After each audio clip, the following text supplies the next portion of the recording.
c'est quand même extraordinaire, hein, c'est qu'on a quand même un pays qui n'a pas de marine, qui arrive à couler ou en tout cas à toucher, à endommager un sous-marin, ce qui est quand même, ça n'a pas été fait depuis Watts millions d'années, comme on dit, donc un sous-marin d'un pays qui lui normalement domine la mer Noire.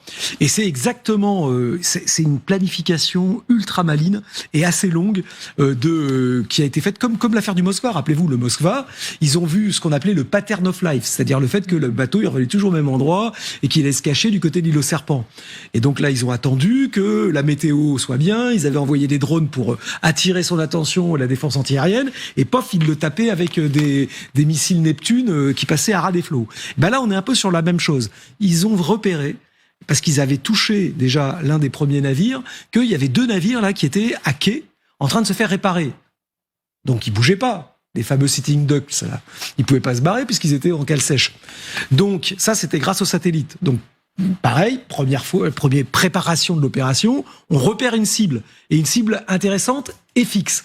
D'autant plus intéressante que vous avez un sous-marin sur les 5 qui est en mer Noire, qui sont ceux qui tirent des missiles sur les villes, et on sait qu'on est à la veille de l'hiver, donc on sait bien que les Russes vont reprendre cette campagne pour essayer de détruire les centrales électriques, donc c'est une cible importante. 1/5 des capacités de frappe missiles sous-marines. Pas mal. Juste avec ce qui a été touché là. S'il ne peut pas remarcher, ça leur fait... Ils en ont plus que 4 au lieu d'en avoir 5, les Russes. Donc c'est quand même pas mal comme objectif. Mais Shoigu dit qu'il peut les réparer. Oui, très bien, mais qu'il les répare. Mais en attendant... Alors, et deuxième truc, le deuxième bâtiment, il sert aussi à transporter du matériel lourd pour aider les lignes de front. Alors, là, quand les pans sont cassés... On va regarder bâtiment par bâtiment, mais je voudrais que vous nous expliquiez l'histoire de radar. Et donc je finis l'histoire de radar. Ouais. Et donc, ils savent donc qu'ils ont ces 2 cibles intéressantes. Ils font une opération de force spéciale sur cette plateforme où il y avait un radar qui couvrait les accès au port de Sébastopol. Ils ferment le radar, donc ils aveuglent sur un angle de pénétration la vision des Russes.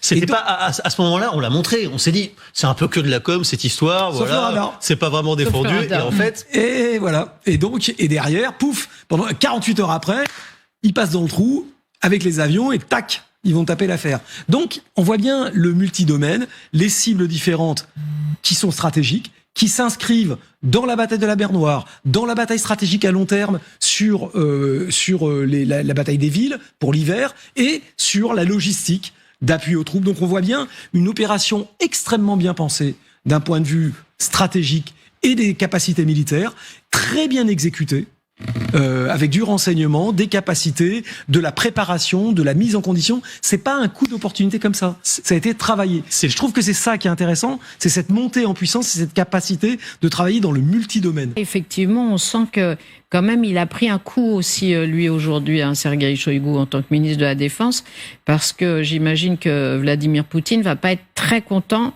que sa base chérie de Sébastopol ait non seulement été frappée, mais qu'en plus, le sous-marin dont on parle, on parlait du prix là, du scalp, qui est de 850 000 $, mais le sous-marin, c'est à peu près 300 millions.